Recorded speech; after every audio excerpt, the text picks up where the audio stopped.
here. We're not ready to discuss the motive, but all that is going to come out through the court process, so we should know very soon. But whatever the motive is, if this defendant testifies his own defense, it's not going to make sense to anyone. If you'll recall, Malik's young son, a toddler, was in the car when his father was killed. So just a disgusting act of cowardice, and I'm happy that he is in jail, and incidentally actually has been in jail for since March of this year.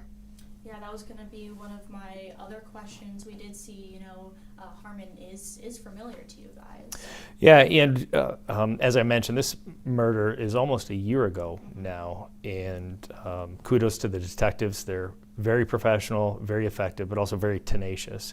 And one of the things that made this case, I want to say, maybe a little, not so much easier, but a little bit to be more at peace with in the length that it takes, is the offender here, the shooter, actually was arrested and jailed in March and has been in custody ever since. So what that did is give us a little more breathing room as we put this case together moving forward. And of course, the charges that he faced in March were perjury charges related to this murder. So it's all sort of coming together, and looking forward to moving this through the criminal justice system and again, finding some justice and hopefully some peace and closure for the loved ones of these two victims.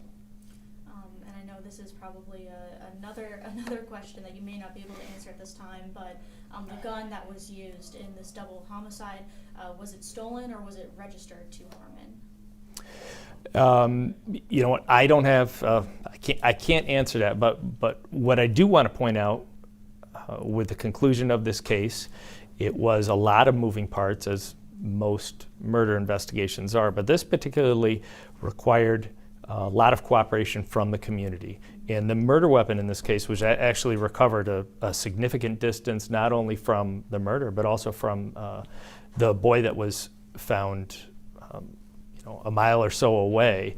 It was sort of in between that path, and if it wasn't for a community member just simply walking the neighborhood and noticing it, calling us, and that outreach allowed our forensic team to put together that this in fact was the murder weapon in this case, and that murder weapon is going to play a significant role as the trial moves forward. And I know, this happened almost a year ago, save for a couple weeks here. So it's definitely a team effort and something, that's really big to make an arrest in this case that happened, a year ago. Yeah, November 6th is coming up, not too far away. I want to say even fairly clear-cut murders, and for example, I would say oftentimes we'll get domestic-related murders, which are pretty straightforward. It is a lot of work for a detective to put together a case, sufficient case for court. Now, when you have an unknown offender who fled the scene, and you're really working on a set of forensic evidence and you have to build your case from there, it is a ton of work. Throw in the fact that this crime scene extended miles when you think of where Malik's son was dropped off, where the bodies were discarded. So this was just a tremendous effort on behalf of the whole detective team, but especially the two lead detectives, Case and Damon, who just did a phenomenal job communicating with the families, letting them know we're not going to forget. It gets frustrating.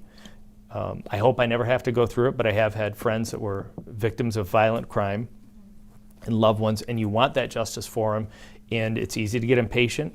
And I have no doubt that Malik and I, as family, a week into it, a month into it, we're getting very frustrated. When are we going to get justice for our loved ones? So just reaching out to them and letting them know we're not going to forget.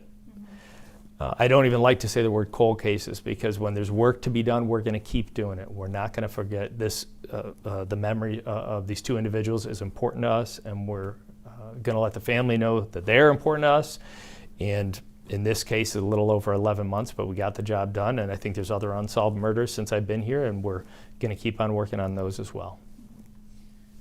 And I saw, this case was a little bit before my time when I got here, but I saw that at the time there was a vehicle of interest. I believe it was a black Jeep. Did that, through the investigation, prove to be connected to these murders? It sure did, yeah. The vehicle used, actually, I believe, was Malik's vehicle. It was recovered, I believe, with the help of the good people in Grand Rapids. A lot of good people, a lot of community members stepped up, cooperated with us, provided us good information, as I already mentioned. Even the father who was walking just out for a walk and saw a gun discarded and called us. That was really the key, the pivotal point to putting this whole case together. So, like I always say, to really deal with crime in this city, we need more adults in Grand Rapids to stand up and do the right thing, and I think I'm seeing that more and more the longer I'm here. And kind of pivoting just a little, like you said earlier, the third victim, Daryl Yarber, I think that's his name, his death investigation, his homicide investigation is still ongoing. Yeah, and had a meeting with our detectives today, the lead detectives on Daryl's case.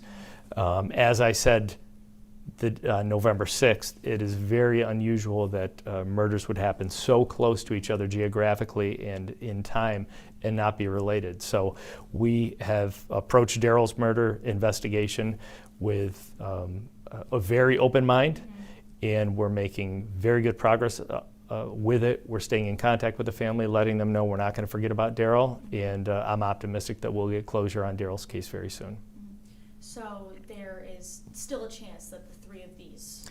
Not going. Yeah. Until charges are brought forth in Daryl's murder, I'm not going to provide any speculation or opinions. But I am looking forward to the day that I can call Daryl's loved ones and tell them that charges have been filed and they can start that process towards healing.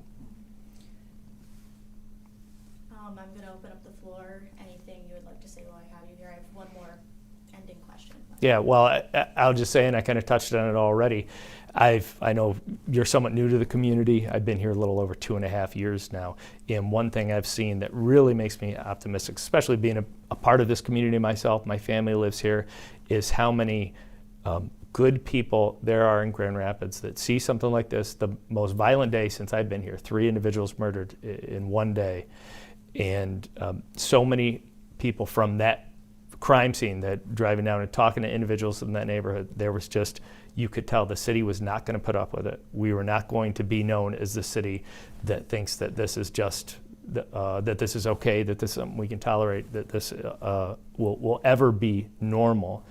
And so with this murder specifically, for so many good community members to come forward and say, we're not going to tolerate this, we're going to cooperate with the investigation because these people are important to us. It really made me very optimistic for progress in especially violent crime moving forward. And I mean, you've kind of touched on my final question in that answer and a couple of the answers you said throughout this interview. But just to kind of, nice wrap it up, what is your final message, not final message, this is still ongoing, has to go through the courts, but what is your message for the community? Well, as far as this, the message is that we're not going to give up. We're going to bring every single violent crime offender to justice.